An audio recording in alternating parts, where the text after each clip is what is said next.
네, 이제 오늘부터 몇 시간에 걸쳐서 섹션 1.4를 공부하겠습니다. 먼저 오늘 할 내용은 그렇게 큰 부담은 없을 겁니다. 필드 엑시옴과 오드 엑시옴에 대해서 설명하도록 하겠습니다. 지금 우리가 공부할 이 섹션 1.4의 제목이 조금 길죠.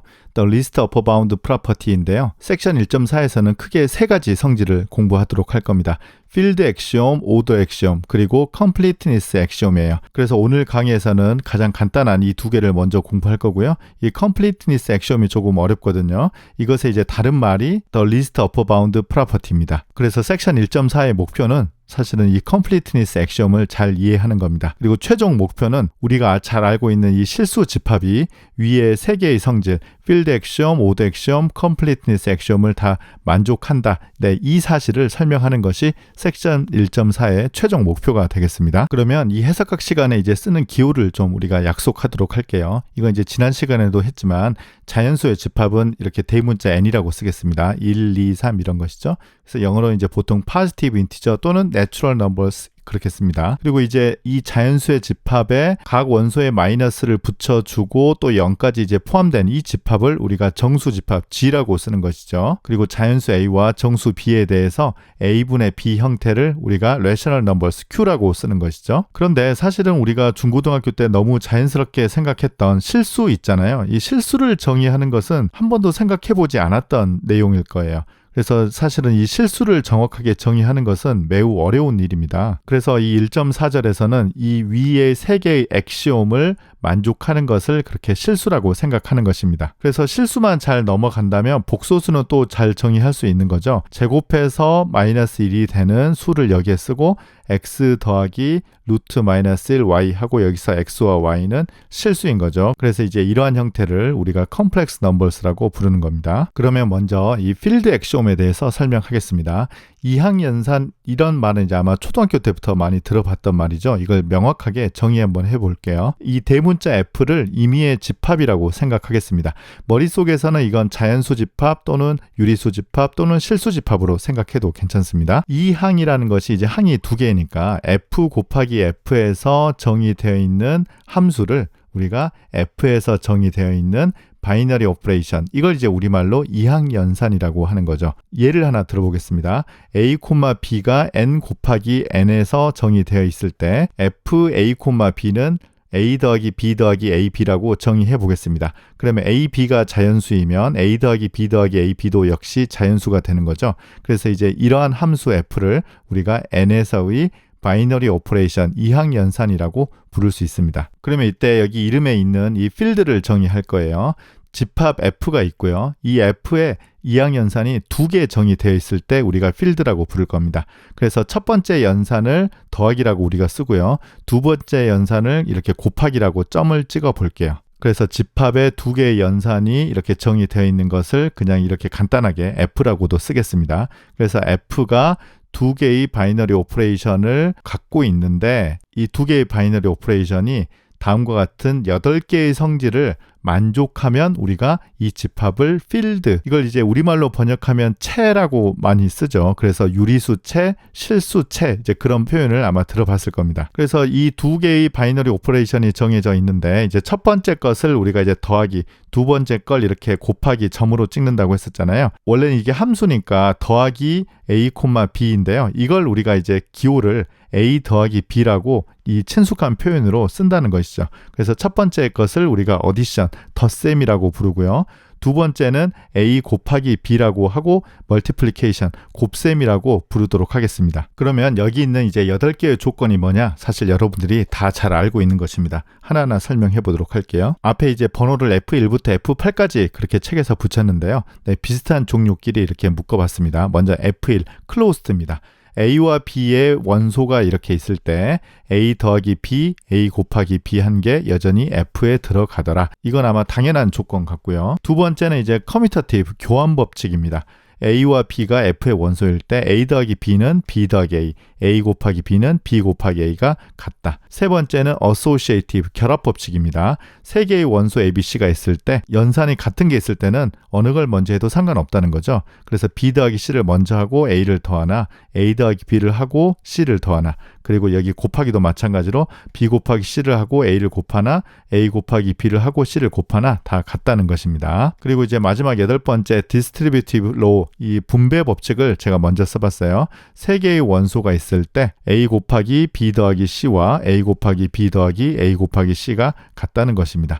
사실 위에 이 세 가지 조건을 봤을 때는 더하기와 곱하기의 차이가 별로 없죠. 그래서 더하기하고 곱하기 순서를 바꿔놔도 전부 다 똑같은 성질이 성립하는데요. 곱하기와 더하기의 차이점이 일단 이 분배 법칙에서 나와요. 그래서 이 분배 법칙이 성립할 때 여기에 나오는 연산을 이제 더하기, 여기에 나오는 연산을 곱하기라고 그렇게 부르는 겁니다. 그리고 네 번째, 다섯 번째, 여섯 번째, 일곱 번째가 이렇게 쌍으로 묶어집니다.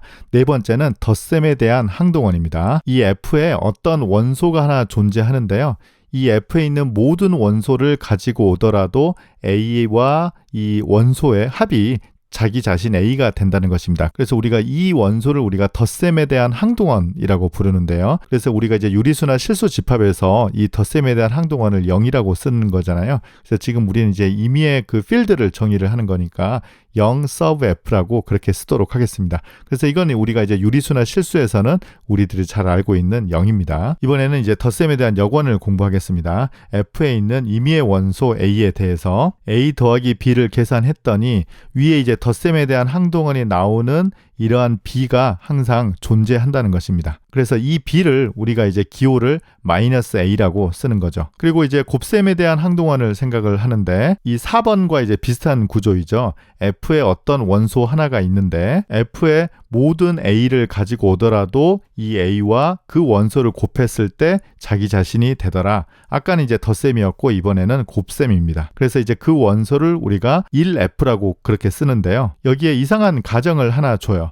1F와 아까 위에서 정의되어 있던 덧셈에 대한 항동원 0F는 다르다는 조건을 줄 겁니다. 이 조건을 주는 이유는 아마 여러분들 이제 공부하다 보면 느끼겠지만 이 조건이 없으면 즉 1F와 0F가 같아버리면 사실은 이 필드에는 이 8가지 조건을 만족하는 원소는 0 하나밖에 안 생겨요. 네, 그건 이제 여러분들이 한번 계산해 보기 바랍니다. 그리고 이제 마지막은 이 덧셈에 대한 역원에 대응되는 곱셈에 대한 역원입니다. 위에 있는 덧셈에 대한 항동원이 아닌 원소가 있을 때 A 곱하기 C는 1F가 되는 C가 항상 존재하더라. 이때 우리가 이 C를 A의 -1승이라고 우리가 보통 기호를 씁니다. 그래서 이 8개의 조건을 만족하는 2개의 바이너리 오퍼레이션이 있으면 우리가 필드라고 부릅니다. 그래서 우리말로는 채라고 하기는 하는데요. 이러한 조건에서는 사실은 우리가 마음 놓고 계산을 다 할 수 있다는 것이잖아요. 우리가 지금 사칙연산이라고 하는데 그런 계산들을 다 할 수 있다는 것입니다. 그래서 필드는 어떻게 보면 다른 말로 이제 운동장이잖아요. 그래서 운동장에서 우리가 마음껏 뛰어놀 수 있는 것처럼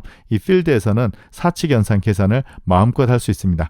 그리고 제가 방금 사칙연산이라고 했는데 지금 연산을 2개만 설명드렸었잖아요. 그래서 나머지 2개까지 더 설명해보죠. 나머지는 우리가 이제 뺄셈과 나눗셈이죠. 그래서 이 F가 필드이고 A, B가 이 F의 두 원소입니다. 그러면 뺄셈과 나눗셈을 다음과 같이 정의할 수 있습니다. A 빼기 B는 A 더하기 -B죠. -B는 B의 덧셈에 대한 역원이죠. 그래서 이걸 우리가 뺄셈이라고 정의하고요. A 나누기 B는 기호를 이렇게 쓰기도 하고 그런데 이것의 정의는 A 곱하기 B의 인버스, 이건 이제 B의 곱셈에 대한 역원이니까 여기 이제 B는 당연히 0이면 안 됩니다. 그래서 이건 나눗셈입니다. 그리고 이제 특히 A분의 1을 우리가 A의 인버스라고도 쓰는 것이죠. 그래서 사실 사칙연산은 원래 덧셈과 곱셈만 우리가 공부를 하면 뺄셈과 나눗셈은 자연스럽게 정의되는 연산입니다. 그러면 조금과 같이 정의한 이 필드는 예제가 뭐가 있느냐? 여러분들이 잘 알고 있는 유리수, 실수, 복소수 모두 우리가 잘 알고 있는 연산, 덧셈, 뺄셈으로 필드가 되는 겁니다. 그런데 사실 자연수 집합은 필드가 되지 않아요. 그 이유는 자연수에서 자연스럽게 정의되는 덧셈에 대한 항등원이 0이잖아요. 그런데 0은 자연수가 아니기 때문에 이 n은 필드가 되지 않습니다. 정수 집합도 마찬가지로 필드가 되지 않는데요. 이 0은 들어가 있지만 2의 이제 곱셈에 대한 여권은 2분의 1이잖아요. 이건 이제 정수가 아니기 때문에 곱셈에 대한 여권이 포함되어 있지 않습니다. 그래서 자연수와 정수의 집합 모두 필드가 되지 않아요. 그래서 이건 필드 안 되고 요건 안 되는데 QRC는 이제 필드가 되는 겁니다. 그러면 이제 아까 얘기한 것처럼 이 필드는 우리가 이제 마음 놓고 사칙 연산을 계산할 수 있다는 거거든요. 그래서 이 경우에 알지브레이크 아이덴티티, 이 대수적인 항등식을 우리가 사실은 모두 아까 그 8개 조건으로부터 증명할 수 있습니다. 그래서 우리가 초등학교 때부터 배웠던 이런 대수적인 항등식을 다 증명할 수 있는데 그걸 다 뭐 이 시간에 하면서 일일이 다 증명해야 된다 그건 아니고요. 이 8개의 필드 엑시옴으로부터 증명할 수 있다는 것만 기억하기 바랍니다. 그래서 이러한 식들은 우리 아까 그 8개 엑시옴에는 없지만 우리가 다 계산할 수 있다는 것입니다. 그래서 여기에서 우리가 잘 알고 있는 이제 이 항등식 a 곱하기 0은 0 그리고 0은 유일하다 이렇게 두 개만 한번 설명해 보도록 하겠습니다. 먼저 첫 번째 성질 a 곱하기 0은 0이다 라는 사실을 증명해 보도록 하겠습니다. 이걸 증명한다는 게 조금 이제 어색하긴 하죠. 그런데 이거는 굉장히 자연스럽지 않은 식입니다. 이유는 이 0이라는 것은 덧셈에 대한 항동원이거든요. 그런데 곱셈을 했더니 0이 되더라. 굉장히 이상한 식이죠. 지금 생각해보면 우리가 어쩌면 초등학교, 중학교 때는 어떤 수에 이제 0을 곱하면 0이다. 그냥 너무 자연스럽게 생각을 했는데 우리가 이제 아까 공부했던 그 8개의 엑시옴으로부터 증명해야 된다는 사실이죠. 네, 한번 증명해 보겠습니다. F에 있는 원소 A를 하나 가지고 왔어요. 그럼 이때 A 곱하기 0F는 뭔지는 모르겠지만 잘 정의가 됩니다. 그래서 이 숫자의 덧셈에 대한 여건을 우리가 B라고 쓰겠습니다. 이건 이제 그 5번째 조건에 의해서 항상 존재하는 거죠. 그래서 B와 A 곱하기 0F 이 값이 뭔지는 모르지만 두 개를 더하면 0이 된다는 것은 덧셈에 대한 여건의 정의입니다. 그런데 이 0이라는 것은 덧셈에 대한 항동원이니까 0 더하기 0은 0이 될 겁니다. 그래서 이 0 대신에 0 더하기 0이라고 써보죠. 그 다음에 이제 분배 법칙을 하는 거죠. 여긴 더하기고 곱하기니까요. 그래서 이렇게 곱해주면 a 곱하기 0 더하기 a 곱하기 0이 됩니다. 그 다음에 이제 더하기로 연결이 되어 있으니까 결합 법칙을 쓰면 될 것 같아요. 그래서 앞에 두 개를 먼저 더해보죠. b 더하기 a 곱하기 0 더하기 a 곱하기 0이라고 쓸 수 있어요. 그런데 제일 처음에 이 b라는 것은 a 곱하기 0의 덧셈에 대한 여건이었잖아요. 그래서 이걸 두 개 더하면 0이 되는 겁니다. 그래서 0 더하기 a 곱하기 0이 됩니다. 그런데 이 0은 덧셈에 대한 항동원이니까 이걸 두 개 더하면 a 곱하기 0이 되겠습니다. 그래서 a 곱하기 0은 0이라는 사실을 우리가 증명할 수 있었어요. 쉬운 증명은 아닙니다, 사실은. 그런데 강조하고 싶은 것은 우리가 알고 있는 모든 항등식을 이 8개의 엑시옴으로부터 이런 방법으로 다 증명할 수 있다는 것입니다. 필드 엑시옴의 마지막 내용으로서 덧셈에 대한 항등원이 사실은 유일하다라는 것을 증명해 보도록 하겠습니다. 이건 이제 해석학에서 이제 많이 쓰는 방법일 텐데요. 어떤 물체가 유일함을 증명할 때는 서로 다른 두 개가 있다라고 가정하고 모순을 찾으면 되거든요. 네, 한번 시도해 볼게요. 덧셈에 대한 항동원이 서로 다른 게 두 개 있다라고 하겠습니다. 그래서 하나는 0F, 또 하나는 0F'이라고 써보도록 하죠. 그러면 일단 이제 0F라는 것이 덧셈에 대한 항동원이니까 0F'과 0F를 더해보면 이게 덧셈에 대한 항동원이죠. 그러면 요게 요렇게 가는 거죠. 그래서 두 개 더하면 0F'이 됩니다. 그리고 이제 0F'도 역시 덧셈에 대한 항동원이니까 이렇게 이제 더해보면 0F'이 항동원이니까 이것이 이렇게 간다는 것을 알 수 있어요. 그런데 이 더하기는 커뮤터티브, 교환 법칙이 성립하잖아요. 그래서 이 왼쪽 식을 보면 사실은 이 두 식이 같은 값이 되는 겁니다.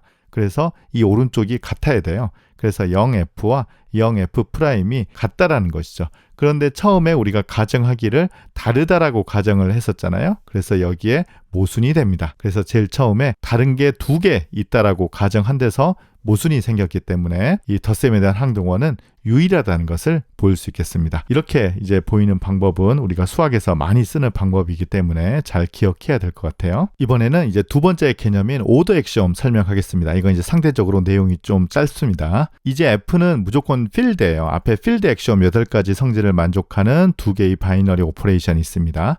이 필드가 오더드 필드, 그러니까 오더가 정의되어 있는 것의 정의가 뭐냐면 이 F의 부분집합 P가 존재하는데 이 두 성질을 만족하는 부분집합입니다. 첫 번째 성질은 A와 B가 P에 있습니다.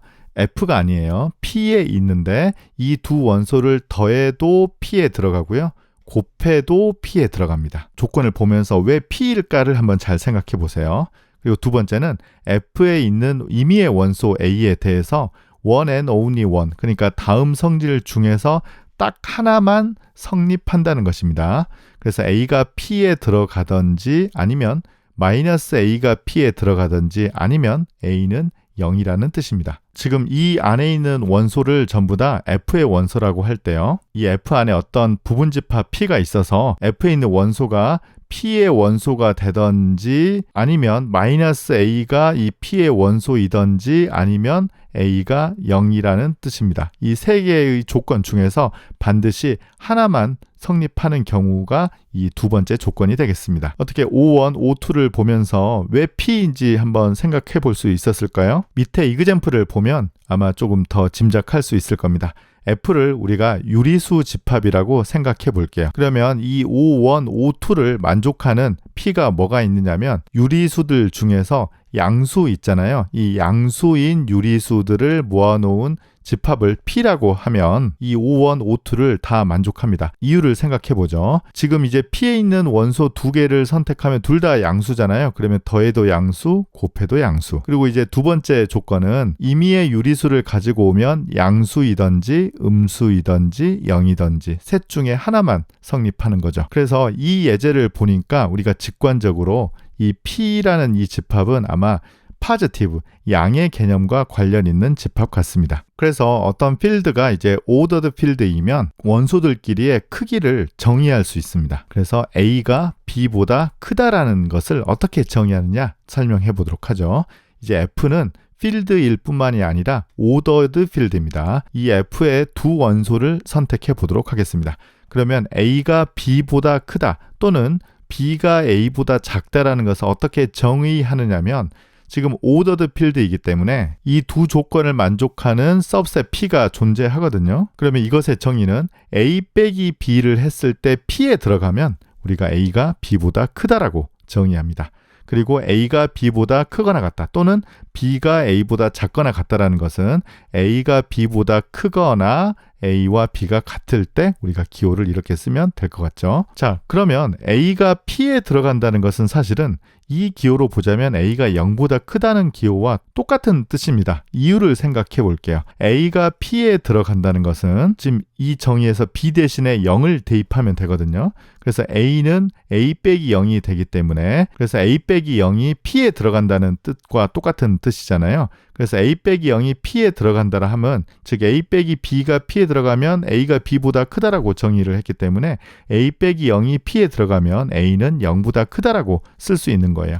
그래서 A가 P에 들어간다는 것은 A가 0보다 크다는 것입니다. 그래서 이 서브셋, 이 안에 있는 원소는 전부 다 A가 0보다 크다라고 쓸 수 있는 것이죠. 우리가 약속한 기호에 따르면요. 그렇기 때문에 우리가 양의 유리수를 기호를 이렇게 쓰는 거예요. 그래서 앞서 우리가 추측한 것처럼 이 P라는 것은 set of all positive numbers, 그러니까 모든 양수들의 집합이라고 그렇게 부르면 될 것 같아요. 그래서 책에는 이 기호는 없지만 이때 이제 P를 다른 책은 이제 보통 우리가 F 플러스라고 이렇게 많이 씁니다. 그래서 Q 플러스 이렇게 쓰면 Q에서 양수들의 집합, R 플러스 그러면 R에서 양수들의 집합 이렇게 쓰면 되는 겁니다. 그래서 Q와 R은 오더드 필드가 되는 겁니다. 하지만 이 복소수의 집합 이 C는 오더드 필드가 되지 않거든요. 이 사실은 i제곱은 마이너스 1이라는 항등식을 생각하면 여러분들이 풀 수 있어요. 한번 도전해 보세요. 우리가 앞서 필드 엑시오므에서는 모든 항등식을 증명할 수 있었던 것처럼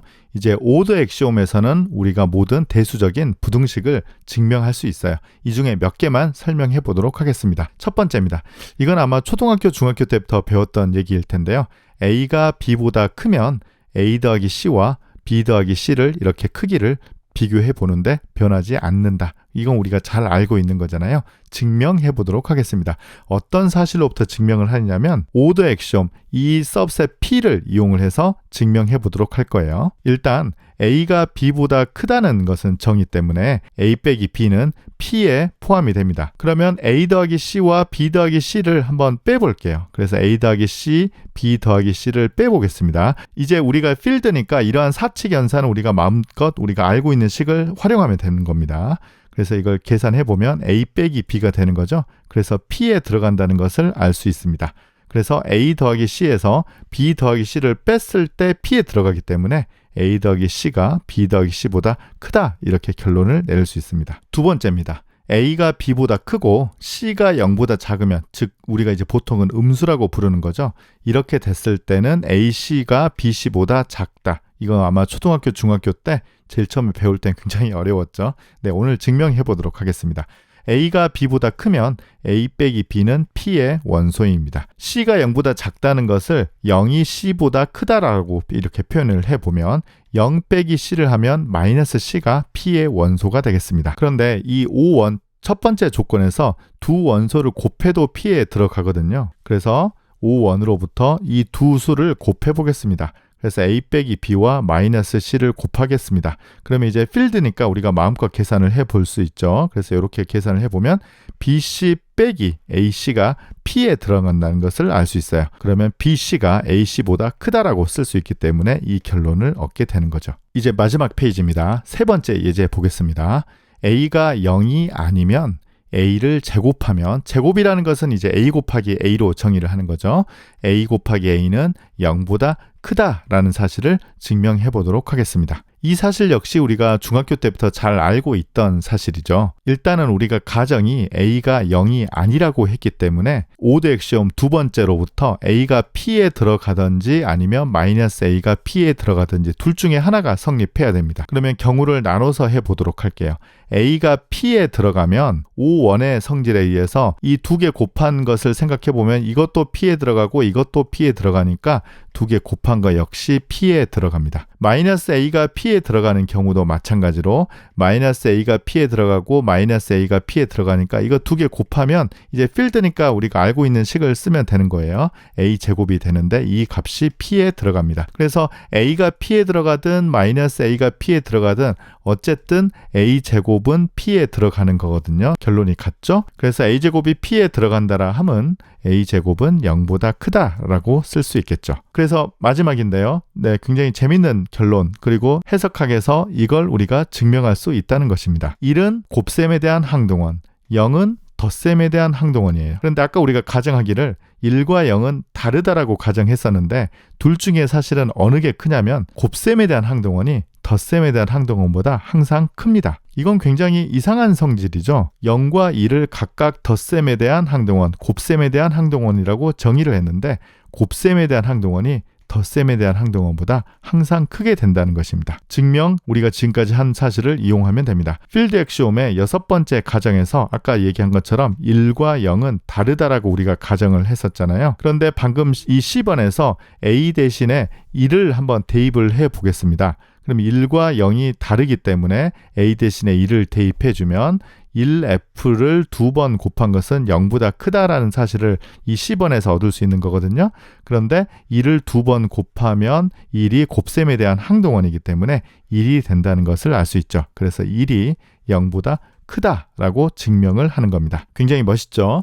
해석학에서 1이 0보다 크다라는 사실을 필드 액시옴, 오드 액시옴으로부터 우리가 직접 이끌어낼 수 있었어요. 그래서 우리가 보통 수직선이라고 하죠. 이 수를 나타내는 이 직선에 0을 이렇게 표시를 하고 우리가 0의 오른쪽에 1을 이렇게 표시를 하는 겁니다. 왜냐하면 1이 0보다 크기 때문에 오른쪽으로 갈수록 이제 큰 수를 표현할 때는 1을 0 오른쪽에 쓰는 이유가 이 결과 때문이라는 것을 이제 알 수 있겠죠. 네, 그러면 마지막으로 오늘 강의 정리하도록 하겠습니다. 필드 액시옴, 오드 액시옴 오늘 공부했고요. 컴플리트니스 액시옴은 다음 시간에 이제 이어갈 겁니다. 필드 액시옴은 8개 조건을 만족하는 2개의 바이너리 오퍼레이션이 있다는 것이고요. Q, R, C 모두 필드가 되는 겁니다. 그래서 필드 액시옴, 오드 액시옴으로부터 우리 대수적인 항등식, 부등식을 증명할 수 있었고요. 마지막으로 굉장히 멋있게도 1이 0보다 크다까지 증명을 했습니다. 네, 이제 다음 시간에는 컴플리트니스 액시옴을 공부하는 준비를 시작하도록 하겠습니다. 네, 오늘 강의 마치겠습니다. 감사합니다.